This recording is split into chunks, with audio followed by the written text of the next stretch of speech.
నా పేరు T Selvi Justin. నేను 7వ తరగతి 1వ విభాగంలో చదువుతున్నాను. నేను అల్ప ప్రాణాక్షరాల గురించి చెప్పబోతున్నాను.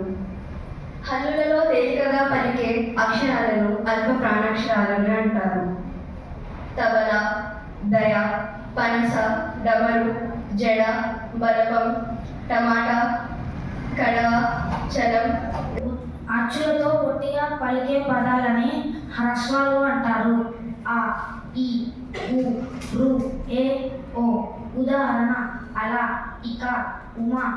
ద్విగు సమాసం గురించి చెప్పబోతున్నాను. ద్విగు సమాసం సమాసంలోని పూర్వపదం సంఖ్యావాచకం అయితే ఆ సమాసాన్ని ద్విగు సమాసం అంటారు.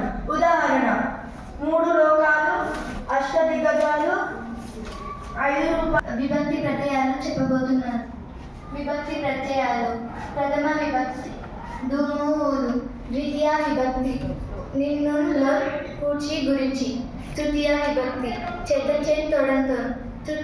చతుర్థి విభక్తి కొరకుంకాయ, కోసం. పంచమి విభక్తి వలనం, కంటే, పట్టి. షష్ఠి విభక్తి కింకున్, యొక్క, లోపల.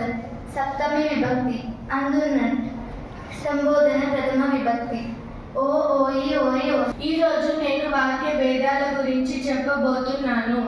ఆశ్చర్యార్థక వాక్యం. సూత్రం: ఆశ్చర్యానికి సంబంధించిన అర్థాన్ని సూచించే వాక్యాలని ఆశ్చర్యార్థక వాక్యాలు అంటారు.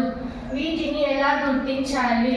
ఆహా, అవునా, అయ్యో, ఓహో ఈ పదాలు ఒక వాక్యంలో కనిపిస్తే ఆ వాక్యాన్ని ఆశ్చర్యార్థక వాక్యాలు అంటారు. ఉదాహరణ: ఆహా, ఎంత బాగుందో, మీ మాటలు భలేగా ఉన్నాయి.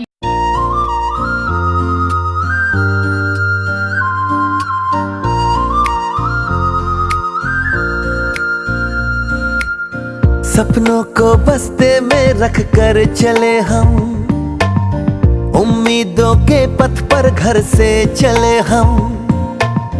सपनों को बस्ते में रख कर चले हम, उम्मीदों के पथ पर घर से चले हम।